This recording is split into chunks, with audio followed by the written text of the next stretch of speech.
Ya,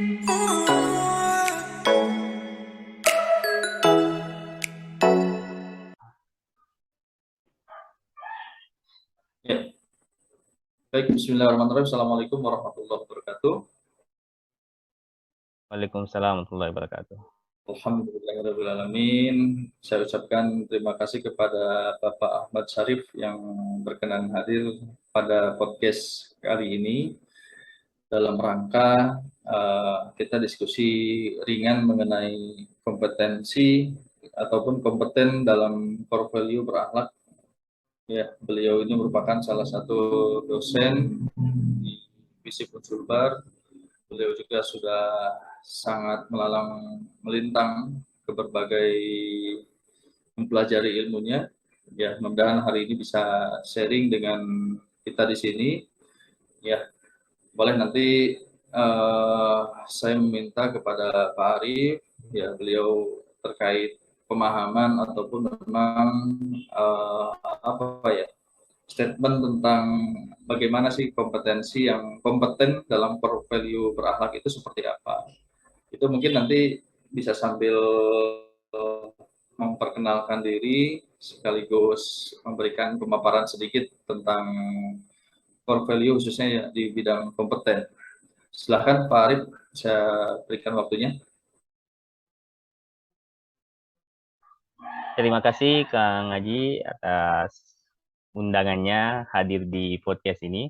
Sebuah kehormatan bagi saya bisa diundang oleh Kang Haji hadir di ruang podcast yang ini. Oke.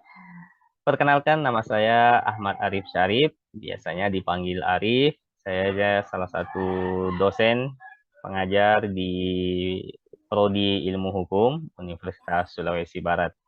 Nah, berbicara tentang kompetensi, sangat tadi menyambung prolog dari Kang Aji terkait dengan nilai dasar ASN itu yang harus dimiliki, salah satunya adalah kompetensi.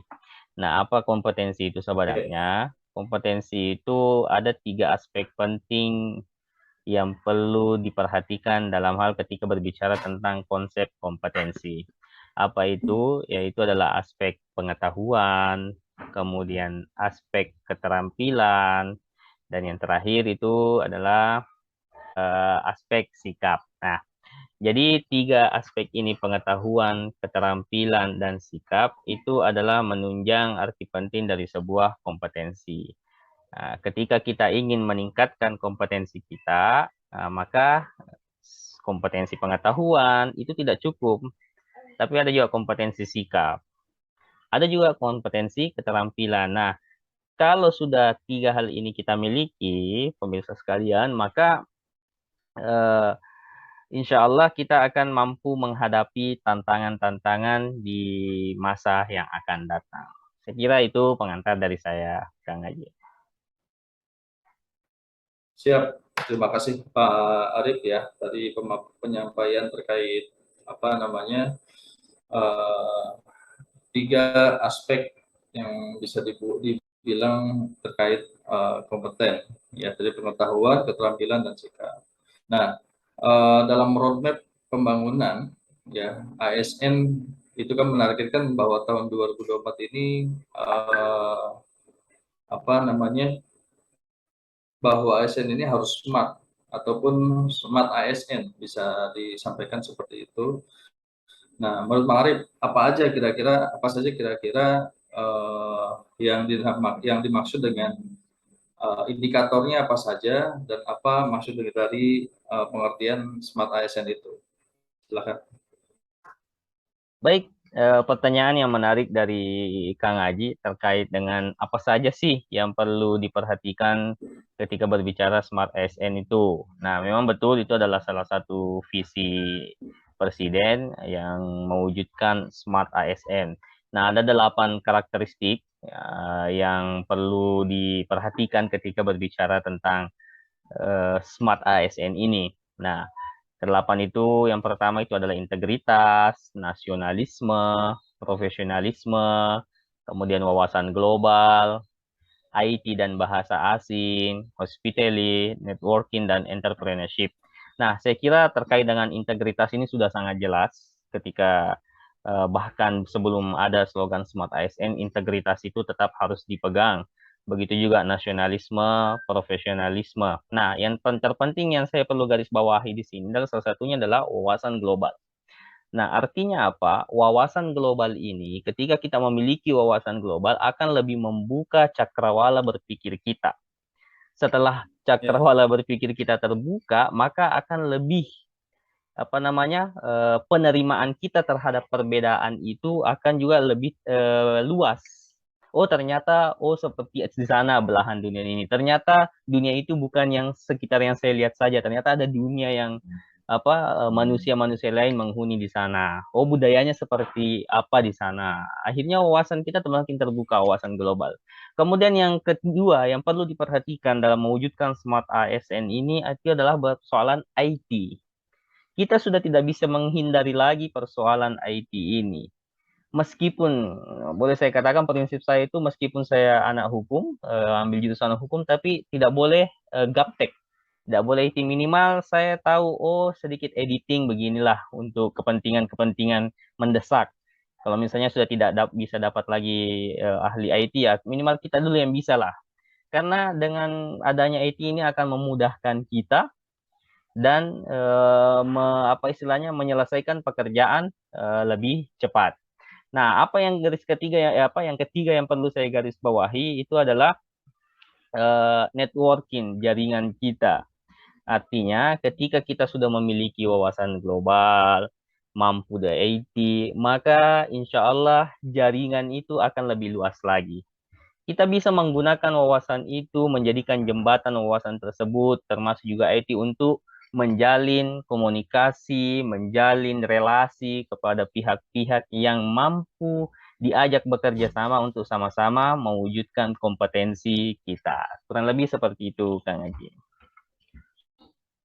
Baik, terima kasih penjelasan yang sangat menarik, penjelasan yang sangat jelas juga, gitu ya. Jadi bahwa intinya adalah selain integritas, nasionalisme, profesionalisme, bahwa seorang ASN ini harus memiliki wawasan yang global dan terampil dalam menggunakan IT ya, Pak Arif ya. Ya, betul. Baik, terakhir Pak Arif, Ya. satu pertanyaan lagi, ini terkait kompetensi. Pak Arif kan sebagai dosen ya. Ya. Nah, kira-kira apa saja kompetensi yang harus dimiliki oleh seorang dosen sehingga bisa menghasilkan mahasiswa-mahasiswa yang hebat lah seperti itu. Oke. Silahkan Pak Arif. Nah, baik, terima kasih Kang Haji, pertanyaan yang cukup mendalam untuk kemudian dijawab. Sebagai profesi kita seorang dosen, ya kita kan tujuan utama kita sesuai amanat undang-undang dalam mencerdaskan kehidupan bangsa. Nah, bagaimana kita mencerdaskan kehidupan bangsa tersebut? Maka kita harus punya kompetensi. Nah, kompetensi apa yang dimiliki sebagai seorang pendidik untuk mewujudkan kecerdasan tersebut? Secara garis besar, ada dua hal yang saya selalu tanamkan dalam diri saya. Ada dua hal kompetensi di dalam sebagai saya seorang dosen. Yang pertama adalah kompetensi pedagogi. Kompetensi pedagogi ini sangat penting. Kenapa saya katakan sangat penting? Betapapun banyaknya referensi yang kita miliki, pengetahuan yang kita miliki, tapi kalau kita tidak tahu cara mentransfer knowledge ke mahasiswa, maka akan kosong. Artinya ilmu itu hanya bermanfaat untuk kita, tapi kita tidak bisa mentransfer ke knowledge atau mentransfer pengetahuan itu kepada mahasiswa. Maka kemudian ilmu, metode tentang mengajar ini selalu harus ditanamkan. Jangan hanya menggunakan satu metode karena beda tempat, beda orang, kadang beda metode juga. Seperti itu.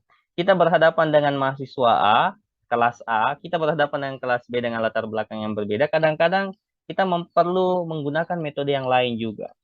Kita perlu menggunakan bahasa yang lain juga. Supaya apa? Supaya ilmu itu sampai jelas kepada mahasiswa. Nah, kemudian kompetensi yang kedua adalah kompetensi keilmuan. Jelas.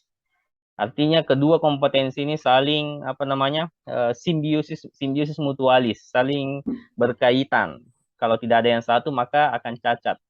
Meskipun bagaimanapun bagusnya kita mengajar, tapi kemudian ilmu kita itu saja, ya sudah. Begitu-begitu saja. Istilahnya kalau orang Makassar begitu-begitu. Maka seorang dosen kompetensi keilmuannya harus di-upgrade. Maka jadi supaya ilmu itu update.